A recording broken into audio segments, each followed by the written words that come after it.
新件儿，兄弟们，12000又买个新发电机，老的发电机不行，只能是凑合用。看人家包装，正好都拿。哎呦，好，连轮，妥。哦，那就是这么上的。刚得扣的，扣也不对呀，这么上对。这么上也不对，那就还得上那个轮，这轮带这个轮真不行，得车。这是哪儿看着是原厂的呢？你得转点轮。行了行了，你让我这么转，我真转不住。他这好使，这个功能都行了呢。对，就这个意思。这个就是备用件了。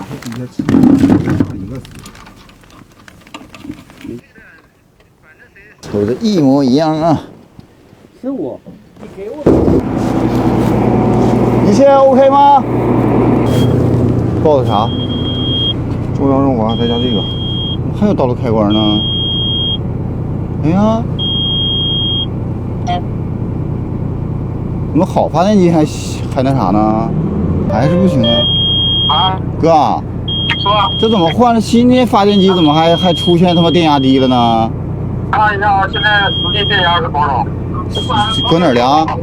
啊，搁电瓶上。对，发了14了，错了，一根线上错了。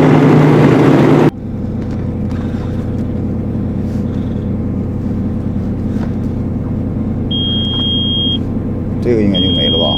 哎呀，怎么还有股太低呢？我操，发电了呀！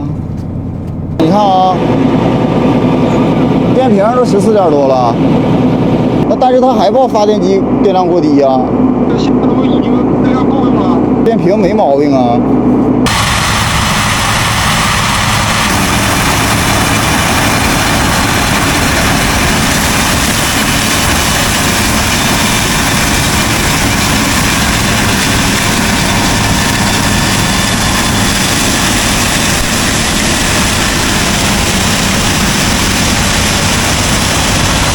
上午啊，兄弟们，上午我不是买个新发电机吗？然后把它上上了，上上以后，结果发现它不好使。我一开始怎么想呢？我寻思能换原厂的就换原厂呗，咱一直都追求完美，就是那种追求极致的维修嘛，就是哪儿不行咱换哪儿。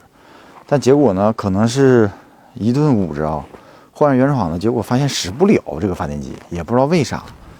完了，我又把之前的那个给换回去了，换回去了就好了，就是发电就正常了。所有的电器都能使了，然后现在我就怀疑是啥？怀疑是前车应该是前车主动过线，导致这个原厂发电机哪地方接的不对劲儿，所以说就使不了。目前来说我只能等着，到时候过2天我的朋友来，重新给我捋一下线，把这个看能不能把原厂发电机重新再安装回去吧。这个事儿是真是整得我挺闹心，这一上午。花了1万多块钱买了个新发电机，用不了，只能用旧的。完了，为什么大家伙说为什么我执着于用这个原厂发电机呢？是因为这个车它这个耗电量，特别的要求特别高，就是说必须电压稳、电压足。不是原厂的，有可能会导致电压不稳，就是会导致一些短路的故障啊，烧坏一些东西。所以说，就为了追求这个。完美嘛，就买了一个原厂发电机。本来寻着这样上的话，能更加完美一点，发电稳定，各个传感器烧的就是能更稳定一些。结果没想到用不上，